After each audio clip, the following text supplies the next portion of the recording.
नमस्कार दोस्तों, मैं हूँ विभा पांडे और आप सभी का स्वागत करती हूँ आज की इस वीडियो में। तो सभी बहनों को जितिया व्रत की ढेर सारी शुभकामनाएं और माँ लोगों को हाथ जोड़कर प्रणाम करती हूँ। तो दोस्तों, आज की इस वीडियो में हम जितिया व्रत के पौराणिक 5 कथाएं सुनेंगे। पहला कथा है चील्हो और सियारों का। एक नदी के तट पे एक विशाल पेड़ था। पेड़ के ऊपरी हिस्सा में चील्हो रहती थी और निचली हिस्सा में सियारन रहती थी। दोनों पक्की दोस्त थी। एक दिन की बात है कि उस दिन जितिया का व्रत था। उस गांव की सभी महिला जितिया का व्रत की थी और उसी नदी के तट पे स्नान करने आई। ये देखकर चील्हो और सियारो दोनों ने आपस में विचार किया कि हम लोग भी अगले साल से जितिया का व्रत जरूर करेंगे। जब जितिया का व्रत आया तो दोनों ने जितिया का व्रत रखा और शाम के समय उसी नदी के तट पे स्नान करने गई। स्नान कर रही थी तो वहां पे एक मृतक जलाया गया था जिसकी हड्डी इधर उधर बिखरी पड़ी हुई थी। सियारन उस हड्डी को इकट्ठा करके लाकर और जहां रहती थी जिस गुफा में, वहीं पे छुपा दी। और सियारन स्नान करके आई तो अपने घोंसले में चली गई। जैसे रात हुआ तो सियारन को भूख लगा। सियारन लगी हड्डी चबाने तो पटर पटर आवाज हुआ। चिल्हो को सुनाई दिया। चिल्हो पूछी कि हे बहन सियारन, तुम्हारे गुफा से ऐसा क्या आवाज आ रहा है जो पटर पटर कर रहा है? तो बोली सियारन कि हे बहन, मुझे भूख से मेरा जान जा रहा है।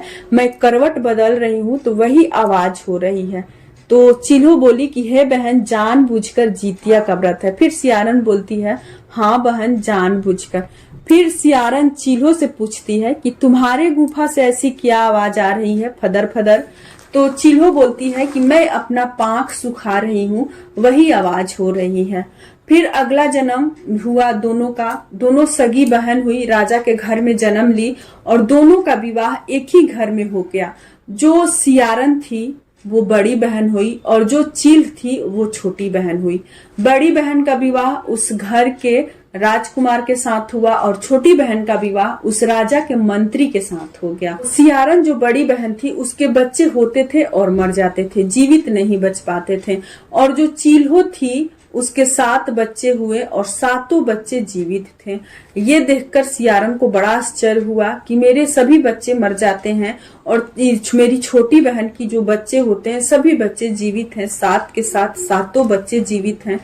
फिर वो पूछती है कि हे बहन, तुमने ऐसा क्या किया था कि तुम्हारे सारे बच्चे जीवित हैं और मैंने ऐसा क्या पाप की थी जिससे मेरे कोई बच्चा जीवित नहीं बचा? तो चिल्हो बोली कि मैं जितिया का व्रत की थी पिछले जन्म में, तो बहुत ही निष्ठा से की थी, बहुत ही श्रद्धा से की थी। और तुम भूख से तड़फड़ाकर सियारन के जन्म में थी तो तुम हड्डी मांस खा लेती थी। इसी वजह से तुम्हारे बच्चे मर रहे हैं और हमारे बच्चे जीवित हुए हैं। फिर अगले साल जितिया का व्रत आया। सियारन जो बड़ी बहन के रूप में थी वो व्रत रखी और व्रत बहुत ही निष्ठा से, बहुत ही श्रद्धा से और नियम विधि से की। और उसके बाद से उसके बच्चे हुए तो सारे बच्चे उसके जीवित होने लगे। इसलिए जितिया के व्रत में कभी भी कुछ खाना पीना नहीं चाहिए, मुंह जूठा नहीं किया जाता है। दूसरी कथा है कि एक गांव में एक बुढ़िया रहती थी अपने बेटा और बहू के साथ। उसकी बहू को कोई संतान नहीं होता था। बुढ़िया बहुत दुखी रहती थी। एक दिन उसके दरवाजे पे साधु आते हैं और साधु से बुढ़िया अपना सारा दर्द बताती है कि हे साधु महाराज, आप ऐसी कृपा करें कि मेरी बहू को कोई बच्चा हो, मुझे कोई पोता या पोती हो। तो साधु बोलते हैं कि ठीक है, तुम्हारे बहू को बच्चा होगा, लेकिन जो पहला संतान होगा वो मुझे दे देना। बुढ़िया तो उस समय बेचारी दर्द में रहती है और वो वचन दे देती है साधु को कि ठीक है, मैं जो ही बच्चा होगा सबसे पहला संतान मैं आपको दे दूंगी। कुछ साल बीत जाता है, बुढ़िया के घर में पोता हो जाता है, उसकी बहू को बच्चे हो जाते हैं। बेचारा साधु फिर वापस बुढ़िया के घर आता है तो बच्चे देने के डर से बेचारी बुढ़िया साधु से बताती है कि नहीं, मेरे घर में कोई बच्चा नहीं हुआ। और बच्चे को दही भात देकर घर के किसी कोने में छुपाकर बैठा देती है। इतने में चींटी साधु के पास से और बच्चे के पास तक पूरा लड़ी लगा देती है, लाइन लगा देती है। साधु चींटी के रास्ते से जाकर बच्चे को घर में से खोज कर लेकर चला जाता है। लेकिन बच्चे की जो माँ थी वो जितिया का व्रत करती थी, इस वजह से जीतवाहन भगवान, और उस दिन जितिया का दिन भी था। जैसे बच्चा रास्ते में गया, साधु बच्चे को ले जा रहा था, उसको बाथरूम लग जाता है। साधु वहां से थोड़ी दूर पे बाथरूम करने जाता है और बच्चे को वहां पे खड़ा कर देता है। वहां पे बच्चे के पास जीवतवाहन भगवान प्रकट होकर और बच्चे से सारी बातें बता देते हैं कि देखो साधु तुमको ले जा रहा है और वो इस जगह पे ले जाएगा जहाँ की एक कड़ाही में गरम तेल होगा और तुमसे कड़ाही को चारों तरफ घूमने के लिए बोलेगा, परिक्रमा करने के लिए, और उसके बाद से तुम्हारे गर्दन को काटकर उस तेल में डाल देगा। देखना ना, वहां पे बहुत सारे बच्चों को इस तरह से ये साधु बलि दिया है। तो तुम ऐसा नहीं करना, तुम साधु से कहना कि आप आगे आगे कीजिए, मैं पीछे से करूंगा। जैसे साधु कड़ाही को घूमना शुरू करेगा, उस कड़ाही में साधु का धड़ तुम काट कर गिरा देना और वही तेल जितने वहां पे बच्चे होंगे, बच्चे की जितनी लाशें पड़ी होंगी, उस तेल को उस लाशे पे गिरा देना, छिड़क देना, सारे बच्चे जीवित हो जाएंगे। बेचारा बच्चा साधु के साथ गया और साधु उसको बोले, एक कड़ाह बैठा दिए, उसमें तेल गरम करने के लिए रख दिए, नीचे से आग जला दिए और बच्चा से बोले कि तुम आगे आगे घूमो, मैं पीछे पीछे घूमूंगा। बेचारा बच्चा बोला कि नहीं साधु महाराज, आप पहले आगे आगे कीजिए, मैं पीछे से करूंगा, पहले आप मुझे सिखा दीजिए। साधु बच्चों को सिखाने के लिए आगे आगे घूमने लगा, बच्चा साधु के पीछे पीछे घूमने लगा। इतने में बच्चा तलवार उठाया और साधु का गर्दन काट के उस तेल में गिरा दिया और वही तेल जितने बच्चे पड़े थे सभी के ऊपर छिड़क दिया। सारे बच्चे उठकर जीवित हो गए और अपने माँ के पास आ गए। इसलिए देखिए, जितिया का व्रत कभी व्यर्थ नहीं जाता है, बहुत ही निष्ठा से और नियम पूर्वक इस व्रत को करना चाहिए। अगली कथा है जितिया के व्रत में बासी भोजन का। एक गांव में एक मालिन रहती थी और उसका बेटा रहता था। उस दोनों माँ बेटा का हर रोज का प्रतिदिन का यही काम था कि सुबह में वो लोग फूल लोढ़ने जाते थे फुलवारी में। लेकिन बेचारी सुबह में फूल लोढ़ने के चक्कर में उसको समय नहीं मिलता था, इस वजह से वो हर रोज शाम के समय ही भोजन बनाकर रख देती थी और वही बासी ठंडी भोजन सुबह में खाकर वो फूल लोढ़ने चली जाती थी। इसी तरह से जितिया का व्रत आया। जितिया के व्रत के दिन वो शाम के समय भोजन बना के रख दी और पारण के दिन वही ठंडी बासी भोजन खाकर वो फूल लोढ़ने चली जाती थी। हर साल जितिया में उसका यही काम रहता था। फिर जितिया का व्रत आया। जितिया के व्रत के वजह से उसको जाने का मन नहीं किया, क्योंकि वो व्रत की थी, तो वो अपने बेटे को अकेले फुलवारी में फूल लोढ़ने के लिए भेज दिया।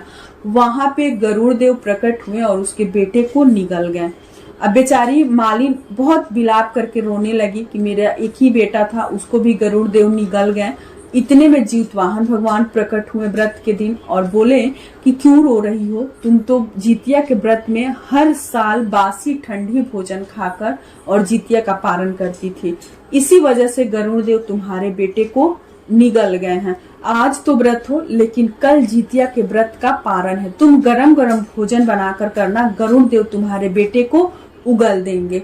फिर सुबह में बेचारी बुढ़िया उठी, बहुत डरी सहमी सी थी, उठकर गरम गरम भोजन बनाई और गरम गरम भोजन करने लगी। जितना गरम गरम भोजन वो खाती थी, अंदर उसके जाता था, वैसे ही गरुड़ देव उसके बेटे को उगलने लगे।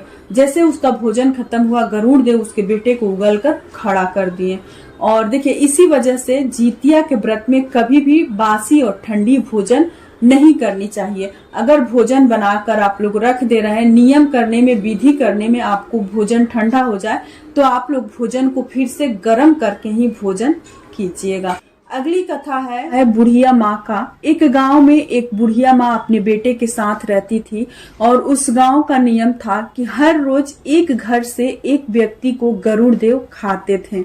उस दिन जितिया का व्रत था। बेचारी बुढ़िया माँ जितिया का व्रत की थी और उस दिन बारी था उसके घर का ही। उस दिन गरुड़ देव आते और उसके बेटे को निगल जाते, खा जाते। और बुढ़िया अपने बेटे के डर से बहुत रो रही थी, बिलख रही थी कि आज गरुड़ देव आएंगे और मेरे बेटे को खा जाएंगे।